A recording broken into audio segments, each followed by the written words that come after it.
Olá pessoal, tudo bem? Nós estamos aqui nos nossos vídeos sobre profecia, sobre escatologia, e hoje nós vamos falar sobre uma temática muito especial, que é a aliança de Deus com Abraão. A aliança de Deus com Abraão. Qual é a importância escatológica dessa aliança?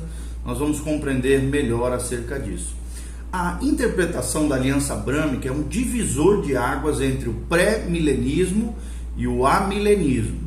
Pré-milenismo acredita que vai haver, tribulação, vai haver que o milênio ele é literal, ele acontece. O amilenismo acredita que não vai haver milênio literal e que nós já estamos vivendo, segundo dizem eles, o milênio, a era da igreja para eles, a expansão do reino de Deus através da igreja na verdade, esse milênio simbólico da palavra de Deus. Mas qual é a questão central com relação a isso? A questão central envolve o cumprimento dessas alianças de Deus com o seu povo, no caso aqui, Israel.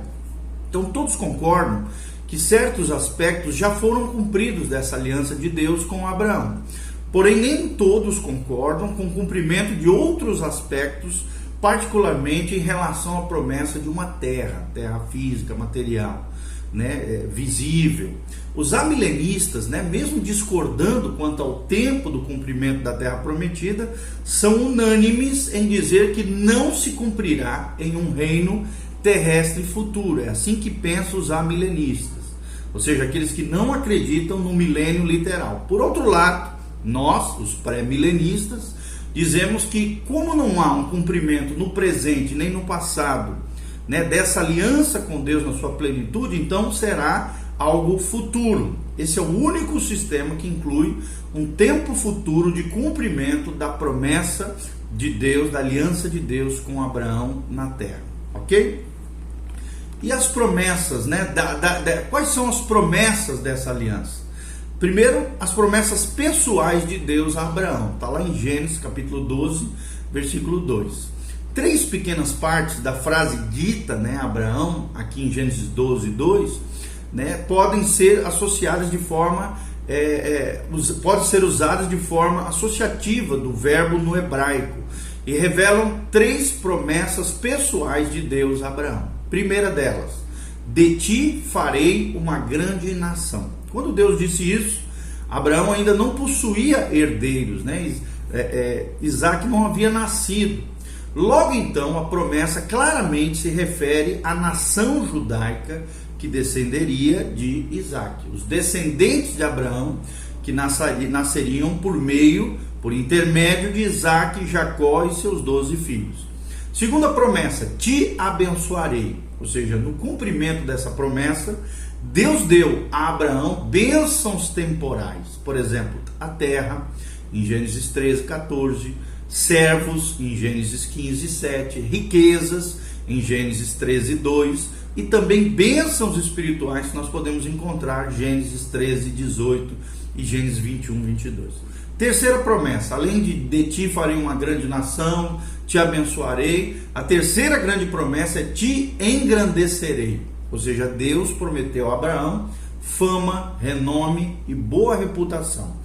A última parte do capítulo de Gênesis 12, versículo 2, afirma esse propósito ou resultado da bênção de Deus sobre Abraão, quando ele disse, se tu uma bênção. E nós também queremos deixar essa palavra para você, caro ouvinte desse vídeo, seja você uma bênção, e você vai ver que Deus trará muitas e muitas pessoas que representam essa grande nação através da sua vida. Deus vai te abençoar conforme a segunda promessa a Abraão, e Deus vai te engrandecer se você honrar o Senhor com a tua vida. Seja você uma bênção nas mãos de Deus. Quais são as promessas universais, Ou seja, promessas que se estendem também não só a Abraão, mas a outras pessoas. Nós podemos encontrar em Gênesis capítulo 12, versículo 3. A promessa divina era abençoar ou amaldiçoar as pessoas dependendo de sua relação com Abraão. Ou seja, o relacionamento de Abraão com Deus era tão próximo que abençoá-lo ou amaldiçoá-lo na prática seria o mesmo que abençoar ou amaldiçoar o próprio Deus. Nós vemos isso claramente em Gênesis 20, de 2 a 18, Gênesis 21, de 22 a 34 e no capítulo 23 também de Gênesis. Segundo, as promessas de que todas as famílias da terra seriam abençoadas através de Abraão. Nós vemos aqui essa promessa universal. Paulo deixou bem claro que essa promessa cumpriu-se em Cristo. Está lá em Gálatas 3,16. O descendente de Abraão pode ser tanto o coletivo quanto o indivíduo, né? O individual. Ou seja, a descendência era uma linha, uma família, especialmente uma pessoa, o próprio Cristo. Está no versículo 19.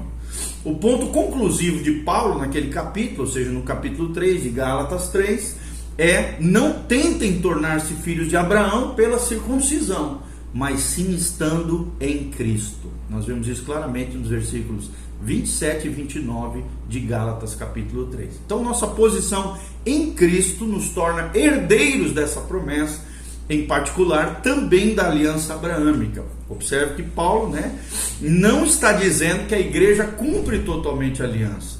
Centrou-se somente na promessa que diz respeito à bênção por meio de um descendente. Que descendente é esse? Cristo.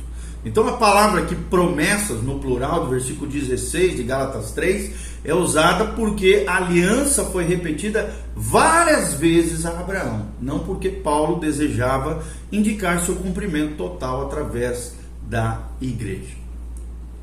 Quais são as promessas, de uma nação? O que simboliza essas promessas de uma nação encontradas em Gênesis 15, de 18 a 21? Primeira delas, promessa de uma nação, é a promessa de que Abraão seria pai de uma grande nação, e isso foi feito tanto para uma pessoa, o próprio Abraão, quanto também essa bênção para toda uma nação. Abraão de fato gerou de forma milagrosa, operada por Deus, um herdeiro com Sara. Nós vemos isso claramente em Gênesis 21, versículo 2. Segunda promessa com relação à nação é a promessa de que a nação receberia uma terra específica como herança. Nós vemos em várias partes no Gênesis 12, versículo 7, Gênesis 13, versículos 15 e 17, vários episódios, Principalmente Gênesis 17, de 1 a 8, enfatiza que essa terra lhe seria para possessão perpétua. Enquanto Gênesis 15 e 18 descreve que as fronteiras iniciariam do rio do Egito e se estenderiam até o rio Eufrates. Continua existindo, claro, hoje, um debate em relação à identidade do rio do Egito. Uma posição equivalente ao rio Nahar do Egito com o rio Wadi, o Nahal do Egito. Modernamente, ele é chamado de Wadi el Arish, e durante as estações chuvosas corre do meio da península do Sinai para o mar Mediterrâneo, com uma distância de cerca de 140 quilômetros ao leste do canal de Suez, tá bom? Essa é a opinião da maioria dos eruditos, entre eles Walter Kaiser Jr., um grande estudioso da palavra de Deus. Outra posição identifica já o rio do Egito como Nilo, especificamente seu canal oriental. A palavra Nahar, usada em Gênesis 15 e 18, também se refere a um rio perene, que é o caso do Nilo, mas não ao Wadi el Arish.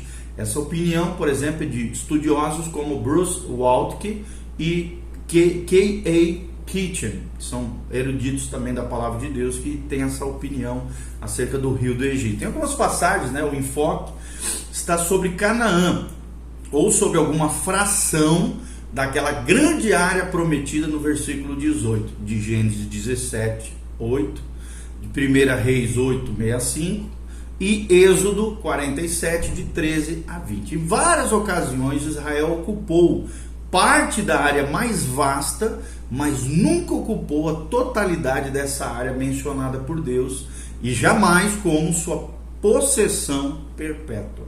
Okay? Até hoje, o Estado de Israel não tem essa área territorial definida por Deus. Terceiro lugar que nós precisamos aprender, além das promessas específicas a Abraão, além das promessas da aliança, terceiro lugar, a ratificação solene dessa aliança. Ou seja, quando comparada aos costumes do Oriente, a cerimônia de ratificação descrita em Gênesis 15, de 9 a 17, indica que o próprio Deus obrigou-se a cumprir os termos dessa aliança. Isso porque somente ele passou em meio aos pedaços dos animais sacrificados lá em Gênesis 15. O significado disso é chocante, ou seja, Deus jurou fidelidade às suas promessas e colocou a obrigação do seu cumprimento apenas sobre si mesmo. Abraão não fez juramento algum, estava em sono profundo, mas mesmo assim consciente das promessas de Deus, obviamente. Então fica claro que a aliança abrâmica não estava condicionada ao que Abraão iria fazer ou não, nem os seus filhos. Seu cumprimento em todos os aspectos dependiam somente de uma ação soberana, poderosa, milagrosa do próprio Deus. Quais são as condições, quarto lugar, alegadas dessa aliança? A incondicionalidade da aliança abrâmica fornece um importante apoio para o pré-milenismo, essa postura escatológica, profética, que acredita que sim, o milênio será literal para o cumprimento dessas alianças, dentre elas a aliança abrâmica, palestínica e davídica. Isso por quê? Porque a terra prometida precisa de um tempo futuro. Qual? O milênio literal de 1000 anos, em que será cumprida essas promessas que ainda não se cumpriram até agora na história. Portanto, os amilenistas que não acreditam no milênio literal alegam que realmente havia condições ligadas ao cumprimento da aliança que tornam impossível vê-la como incondicional, mas nós não acreditamos nisso, nós que somos pré-milenistas. Gênesis 12, versículo 1, existe um imperativo aqui, quando Deus diz, sai da tua terra, expressa aqui uma condição que invalidaria a aliança caso Abraão não obedecesse. No entanto, gramaticalmente, esse imperativo, seguido por dois imperfeitos, só um pouquinho.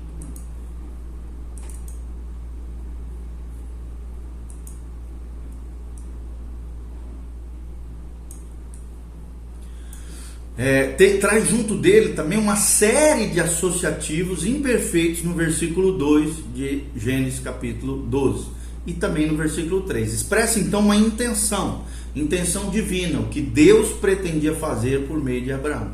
Outros exemplos desse uso estão em Gênesis 30, versículos 18 e Gênesis 45, versículo 18 também. Gênesis 12, 2, a expressão "se tu uma bênção" é vista por alguns como uma condição para o cumprimento dessa aliança. No entanto, gramaticalmente, esse imperativo expressa uma consequência esperada que aconteça com certeza, ou então uma intenção. A gramática de hebraico, elaborada por Genesius, Couch, Cowley, cita essa passagem como exemplo da intenção divina. Alguns já entendem de Gênesis 17:1 que anda na minha presença uma espécie de condição para o cumprimento da aliança de Deus com Abraão. No entanto, a construção gramatical é a mesma de Gênesis 12, versículo 1, ou seja, expressa uma intenção divina de caminhar lado a lado com Abraão e cumprir essas promessas no seu devido tempo. Gênesis 22, de 16 a 18, e Gênesis 26, 5, nós podemos observar o seguinte: uma vez que a aliança for estabelecida firmemente, muitas vezes, antes desses eventos, seria incoerente ver essas passagens como condições impostas depois de claras afirmações de incondicionalidade. Pelo contrário, nessas ocasiões, nós vemos Deus reconhecendo o valor de Abraão, relembrando a ele e a seus descendentes que a fé e a obediência eram necessários para a participação nos benefícios das promessas incondicionais dessa aliança. Vou repetir: fé e obediência. E hoje em dia continua valendo esses dois princípios na vida cristã. Qual é a interpretação do cumprimento da aliança? Como nós já falamos, a visão é milenista. No amilenismo, aqueles que não acreditam no milênio literal, o amilenismo ensina que todas as provisões da aliança entre Deus e Abraão foram cumpridas, inclusive a promessa de uma terra, dizem eles.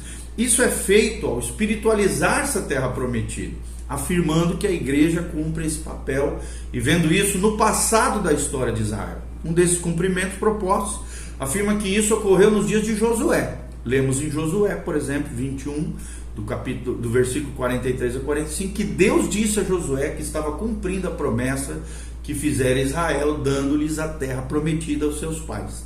É evidente que não possuíram a terra de Canaã para sempre, nem mesmo conseguiram conquistá-la por completo naquele tempo. Mas deixando de lado essas considerações que nós trazemos aqui, Deus declara que o cumprimento da aliança sim havia ocorrido. Como isso poderia ocorrer então? É a pergunta que fica. Nas várias declarações da aliança como terra prometida do rio do Egito até o Eufrates, encontrada em Gênesis 15, 18, é o que afirmam os amilenistas, e era também toda a terra de Canaã, conforme vemos em Gênesis 17, 8. Primeira ideia é que era maior, e que incluía a segunda ideia, que era menor, ou seja, sob a liderança de Josué, os israelitas nunca ocuparam os amplos limites dessa terra, mas deixaram claro que seu desejo pela terra de Canaã, portanto, deixavam claro o seu desejo pela terra de Canaã. Portanto, preste atenção, querido, nenhuma dessas promessas foi cumprida, obviamente, de maneira perpétua. Em 2 Samuel também 2 Samuel capítulo 8, versículo 3, aquele, entre aspas, essa palavra, esse termo, que foi restaurar o seu governo no rio, não é Davi, pois o sujeito da sentença é o rei Hadadezer. Embora o reino de Salomão fosse extenso, ele não reinou sobre toda a terra prometida dada a Abraão, e menos ainda o fez eternamente, perpetuamente. Então, talvez uma ilustração nos ajude. Por exemplo, suponha que eu prometa pagar para você, ou pagar a um aluno todo o seu curso. Em geral, isso significaria 4 anos de pagamento desse curso. No final do primeiro ano, poderia dizer que cumpria a minha promessa. Poderia até dizer, como em Gênesis 26, 5, por causa das suas boas notas, ficarei feliz em pagar o curso no próximo ano. A promessa maior de pagar o total do curso inclui a promessa menor de pagar as despesas de cada ano. Obviamente, a promessa então maior de uma terra entre os 2 rios, do Egito até o Eufrates, incluía a terra de Canaã e o território que Salomão governou. No entanto, isso não significa que a terra de Canaã ou o reino de Salomão fossem equivalentes à área maior. Por favor, preste atenção, observe a inerente contradição da posição amilenista. Sendo uma aliança condicional, os próprios amilenistas não precisam buscar um cumprimento nos dias de Davi, de Josué ou de Salomão. Se a aliança foi cumprida naqueles dias, então não era condicional. Não foi cumprida por Josué ou Salomão, então a igreja também não a cumpriu. Se é a igreja quem cumpre, então ninguém precisa encontrar seu cumprimento nos dias de Josué ou de Salomão. Creio que os amilenistas precisam de pneus sobressalentes, ou seja, caso o argumento da condicionalidade apresente um furo, eles podem usar então os pneus do possível cumprimento em Salomão e Josué ou pela igreja. Então, uma nova abordagem para o cumprimento também dessa promessa de uma terra foi proposta por Anthony Hockenheimer, que vê múltiplos cumprimentos dessa promessa durante a história de Israel. Mas um cumprimento final atípico é o que ele chama de a nova terra. Ele expande a terra prometida, abrangendo toda a terra, e diz que os beneficiários da promessa inclui todos os redimidos. Assim, Hockenheimer, esse teórico, nega qualquer cumprimento nessa terra durante um milênio futuro. Assim é a visão dos amilenistas. Mas como é que vem o cumprimento da aliança abrâmica, a aliança de Deus com Abraão, os pré-milenistas, que somos nós, que creem no milênio literal? O pré-milenismo insiste que todos os elementos da aliança abrâmica devem ser cumpridos literais, pois a promessa é incondicional. Ou seja, não depende do homem, nem de Abraão, nem de seus descendentes, mas do próprio Deus. Grande parte dessa aliança já foi cumprida, e de maneira literal. No entanto, o que ainda falta também será cumprido literalmente no milênio, no reino milenar de Jesus. Novamente, então, voltamos a nossa atenção para a questão da ocupação incompleta da terra. Embora Israel, por exemplo, como nação, tenha ocupado parte da terra prometida pela aliança, ela jamais foi ocupada totalmente conforme o prometido. Portanto, deve haver algum momento no futuro quando Israel o fará. E para os pré-milenistas isso ocorrerá no reino do milênio literal. Logo, a aliança abrâmica fortalece a escatologia pré-milenista, que é a nossa posição escatológica, ok? Que Deus abençoe a sua vida, o seu coração. Espero que você tenha aprendido um pouquinho mais sobre a aliança de Deus com Abraão. Que Deus te abençoe. E lembre-se disso, seja você uma bênção nas mãos de Deus, louvado seja o Senhor. Faça seus comentários, dê um joinha, compartilhe com outras pessoas e que Deus derrame graça e glória sobre a sua vida, em nome de Jesus. Amém e amém.